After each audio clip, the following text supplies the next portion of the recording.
Shpesh e kemi dëgjuar thënien, ne jemi çfarë ham. Por sa seriozisht e marrim këtë fjali në jetën tonë të përditshme. Mes mungesës së kohës dhe tundimit të ushqimeve të shpejta, shpesh e zgjedhim komoditetin përpara shëndetit. Dhe mandej vazhdojmë t'ja bëjmë pyetjen vetës sepse po ndihemi pa energji, të fryrë apo vazhdimisht të lodhur.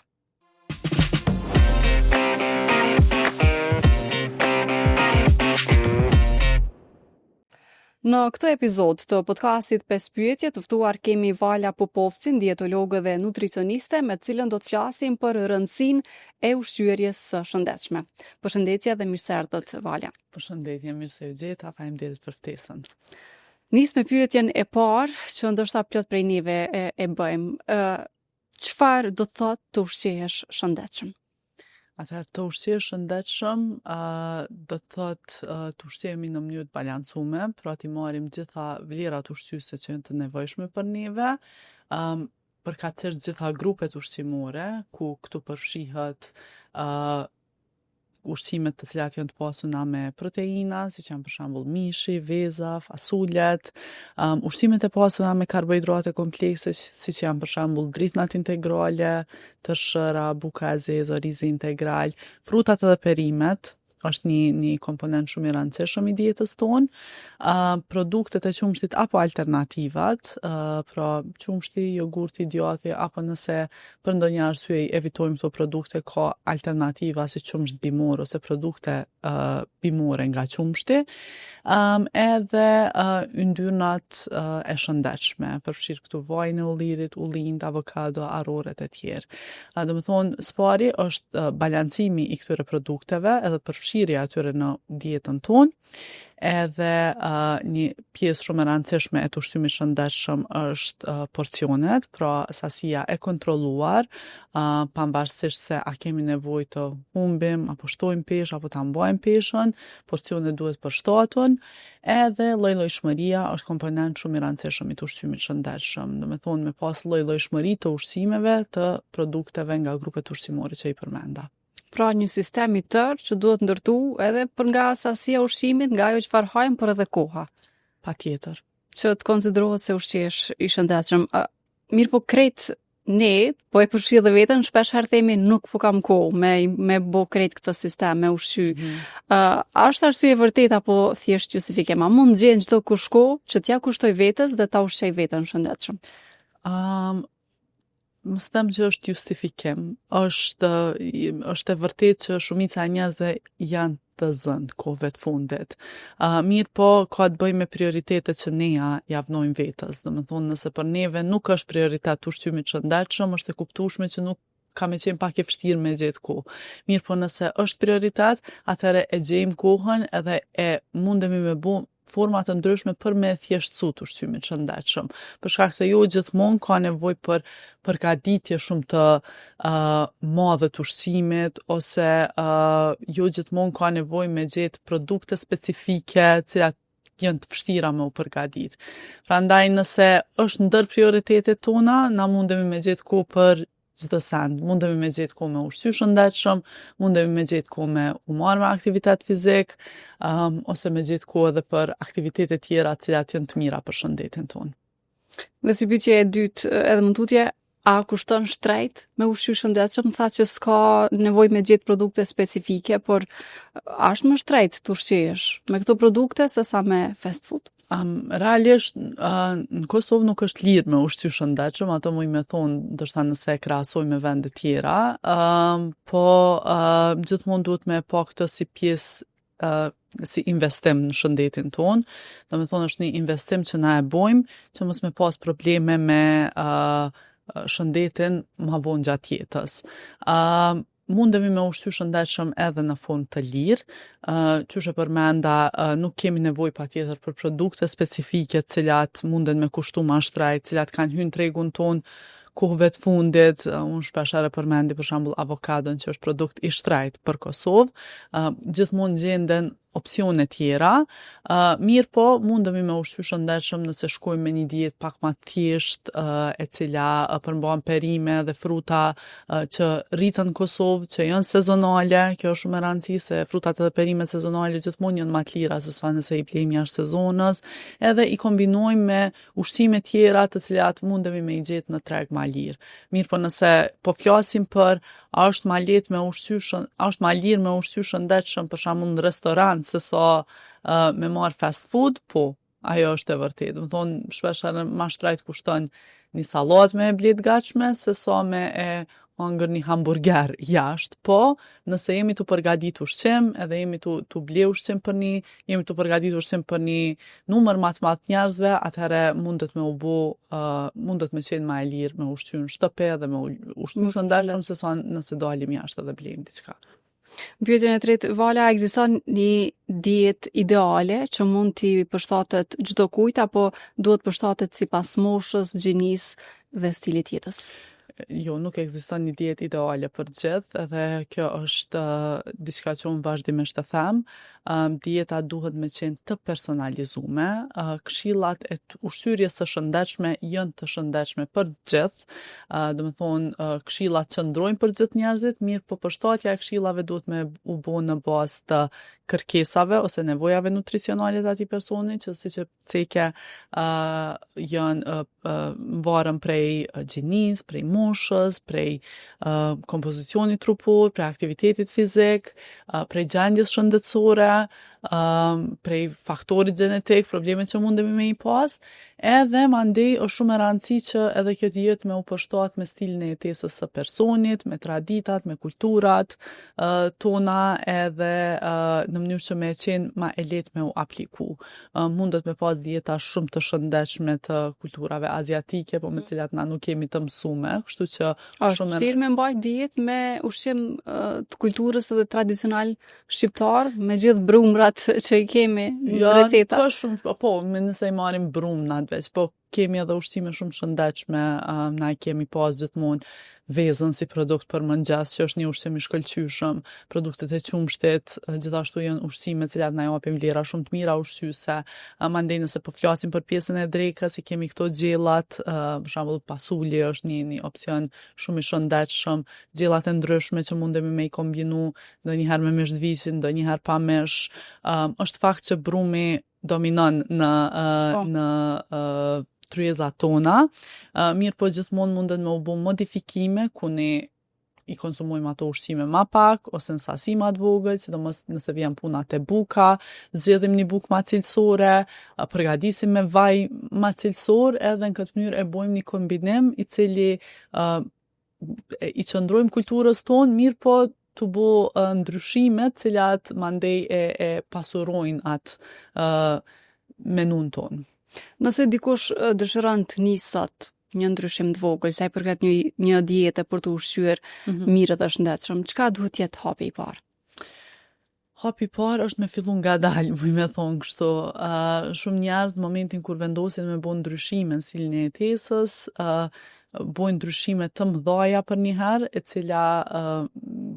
cilat në fillim duken që janë të dobishme, mirë po shumë shpejt demotivohen prej atyre ndryshimeve, për shkak se është vështirë me u adaptu në to. Kështu që kjo kishte me qenë hapi i parë, me fillu ngadalë, me fillu ndoshta me një shujtë të shëndetshme, me fillu me përfshirjen e po them frutave dhe perimeve si snacks, do me thonë ndryshime të vogla të cilat gradualisht çojnë deri te një dietë e cila është përgjithsisht e shëndetshme.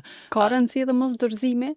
Po, sepse plot mund thonë u bë një javë, u bë dy javë asnjë ndryshim, po kthehem ku kam qenë. Pikërisht është shumë e rëndësishme kjo, për atë arsye është me rëndësi që me qenë graduale këto ndryshime, sepse ndryshimet graduale edhe nëse na nuk javnojmë vetës një farë coku që deri në këtë datë ne duna me pa ndryshimin ose hiç, na çojnë deri te dorëzimi, po edhe ndryshimet graduale na bojnë pak më të lehtë mos me u dorëzu, sesa nëse bëjmë ndryshime shumë drastike, cilat mandej nëse nuk prodhojnë rezultatet që na po i presim, atëherë na bojnë me u dorëzu edhe me thonë, ok, kjo s'po funksionoi ka.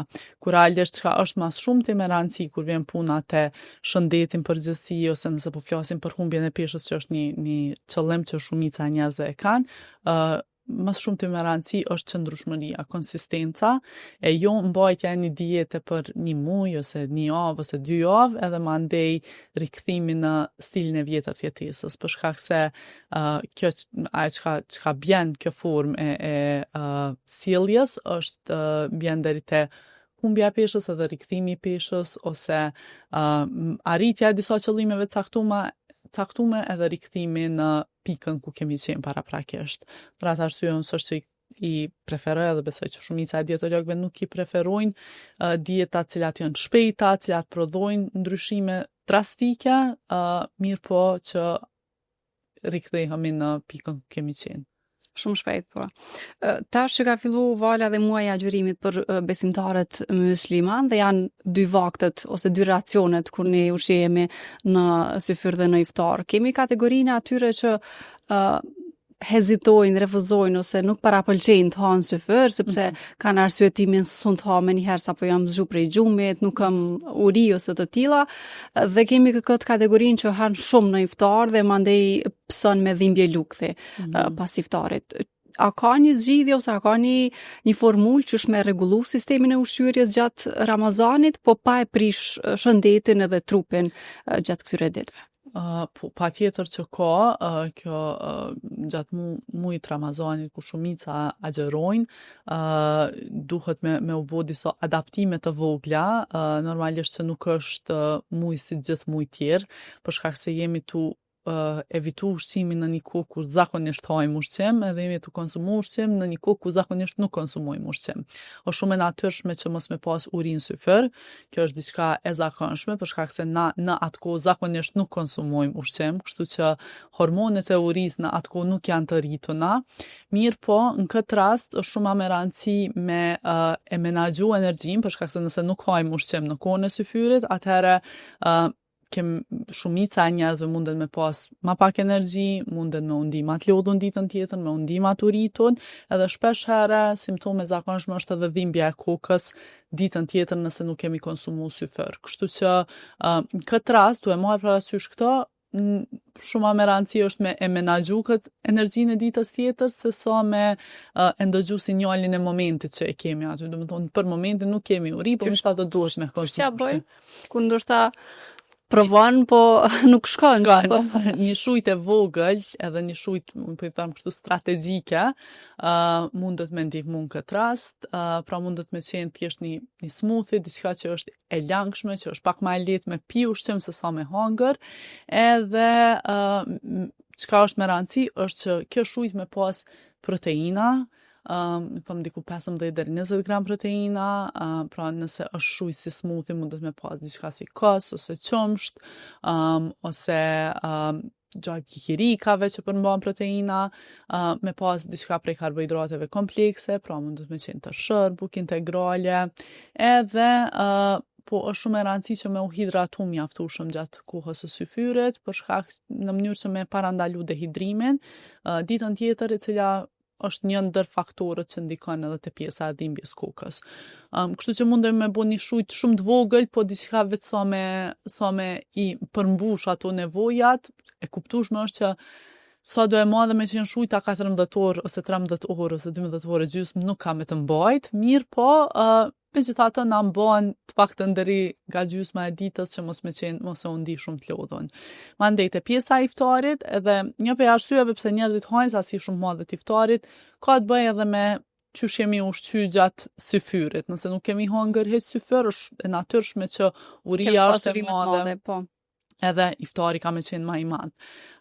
Edhe kjo shpesh herë që përmende vjen deri në një pikë ku kemi parahati për shkak se nuk kemi konsumu ushqim gjatë ditës dhe mandej sasia e madhe ushqimit për një herë, që shpeshher edhe nuk e vrejmë se sa jemi ngop, tek e vrejmë masi që të përfundojmë që okay, pas ka qenë shumë, që në një piku bjen deri te dhimbja e luktit para atij ose me thonë probleme me tretjen. Këtu gjithmonë e them që është me rëndësi me fillu nga dalë, do me thonë gjithmonë agjerimi hapët me hurme, me ujë, me pushu pak, mundemi me fillu me një supë, e mandej gradualisht me vazhdu me pjatën kryesore, e cila prap është me rëndësi me përmbajt proteina, zakonisht e kemi mishin këto, me pas diçka prej karbohidrateve, qoftë oriz, qoftë pak buk, qoftë patate edhe me pas perime. Do me thonë edhe kjo shujt me qenë me gjitha të e balancume. Po që është me rëndësi që mos me atë pru, është me pushu ka pak, për derisa jemi të hangër. Një send i mirë i Ramazanit është që gjatë iftari shumica e njerëzve hajnë në me shumë njerëz për rreth, do të thonë ulëm familjet edhe hajmë bashk, që kjo na jep mundësinë pak edhe me fol mes veti, me bu muhabet edhe mandej ajo. Biseda të zgjatë edhe koha jep mundësi me pushu pak prej ushqimit, e mos me qenë non stop të hungër, edhe her pas here veç me vlerësu a është e mjaftueshme. E këtu plot njerëz me thonë çalojnë, që pavarësisht që është e mjaftueshme, ai lakmia që s'kemi hungër gjatë ditës, na bën me vazhdu edhe më shumë. Ose me i provu krejt gjanat që i ki tavolinë. Duhet me ditë që mundemi edhe pak ma vonë, nuk ka problem, mujmë edhe ma vonë me hungër pak ushqim, s'është kjo e vetmja shujt që kemi me pas, do të thonë deri në syfër kemi kohë. Do të thonë kjo kish me qenë e rëndësishme që me hungër ngadalë, me pushu pak, me e lon pirunin pak edhe me undal, edhe veç me vlerësu ku jemi me nivelin e ngopjes. Nëse po ndihemi të ngopun mjaftueshëm, jo sër ngopun, atëra kishte me qenë koha ideale me çu prej tavolinës edhe me bo diçka tjetër, edhe mandej me rivlerësu a kemi nevojë pra për ushqim. Për fond, në pyetjen e 5 Vala, nëse do të heqnit urgjentisht 3 produkte prej tryezave tona të përditshme, cilat do të ishin ato? Atëherë une njihem për një qasje shumë liberale kur vjen puna të ushqime, përkatësisht nuk është që kom ushqime cilat absolutisht nuk i lejoj. Ushqime apo pije këtu po flasim, po i përjashtoj këtu të zakonshme duhani, alkooli, po e tham pijet e gazume, kishte qenë mirë mos me qenë pjesë e tryezave tona, s'është ushqim, po e fos në grupin e ushqimeve. A bëjnë dëm kur i shoqëroj me ushqim, apo i pim në të thatë? Në të dy rastet, dami i pijeve të gazume vjen prej sheqerit të shtumë që e përmbajnë, edhe pijet me sheqer të shtumë në përgjithësi janë një ndër, me thonë, faktorët kryesor që kontribuojnë në obezitet ose në mbi peshë. Kështu që po, në të dy rastet janë të dëmshme në aspektin e peshës. E përmendëm më përpara pjesën e brumnave që nuk them që me i hek komplet, se dhe ato prap janë pjesë e traditës tonë, edhe nëse hajmë brum për shembull një herë një javë, një herë 2 javë, nuk është diçka, edhe sasia është e kontrolluar, nuk është që kanë pas ndikim të madh në shëndetin tonë, për sa i përmendej në anën negative, mirë po ndonjëherë mundën me qenë të tepërta, nëse janë të shpeshta, edhe ndonjëherë janë të, po e them kështu, të panevojshme, për shembull, nuk e nevojë me konsumu ndoshta orizin me buk, për shkak se orizi vet ka karbohidrate, edhe buka ka ekstra karbohidrate, nuk na duhet ky kombinim. Ka mbetë ndoshta pe të kaluarës kulturës ushqyerjes sonë që buka tjetë pavarësisht çfarë ka tjetër në tavolinë. Nuk jam kundër bukës, jam shumë okay me konsumu bukë, pra po e them nëse buka është e zezë, kishte me qenë edhe më mirë, për shkak se përmbahen fibra, mirë po, veç ndonjëherë nuk është e nevojshme. Edhe një mbet. Une gjithmonë qëndroj kështu kundër yndyrnave që janë, i thojmë yndyrna trans, do me thonë janë yndyrna si margarina. Përdorimi i margarinës, jo gjalpit, po margarinës, kishte me qenë diçka që e kisha evitu, nuk e di nëse e përdorim shumë në kultura. Kjo lloj yndyrnave konsiderohet prej yndyrnave që janë më të pashëndetshme, edhe gjendet në ushqime të procesume, edhe kontribuon negativisht në shëndetin e zemrës edhe enëve gjakut.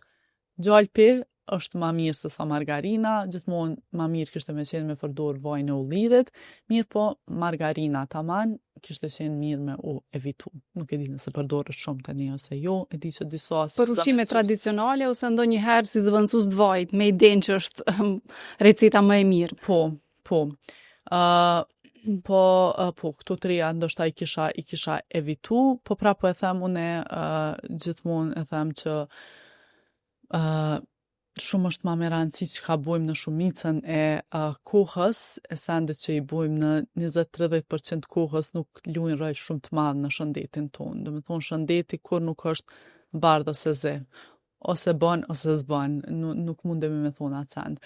Nëse na në 80% kohës ushqemi shëndetshëm, kemi vend për krejt ato ushqime që i përmenda që konsiderohen shëndetshme, andej një 20-30%, pse hajmë ushqime të cilat na shijojmë, po ndoshta nuk kanë ashtë shumë vlera ushqyese, kjo nuk ka ndikim shumë të madh në shëndetin tonë. A nëse është e kundërta, ku na 80% kohës i ushqehemi me këto ushqime që nuk lojmë vend për ushqime që realisht kanë ma shumë vlera ushqyese, ajo mundet me qenë problematike. Kështu që gjithmonë e kam këtë qasje të balancume për sa i përket ushqimet, përfshi këto edhe ushqimeve me ma pak vlera ushqyese dhe me ma shumë vlera ushqyese. Valet, faleminderit shumë që ishit pjesë e podcastit tonë dhe për bisedën që zhvilluam bashkë. Faleminderit juve që më të tutë. Dëgjues dhe shikues të Radios Evropa e Lirë, ishte ky podcasti i kësaj jave. Shihemi dhe dëgjohemi në 5 pyetje në të shtunën e radhës.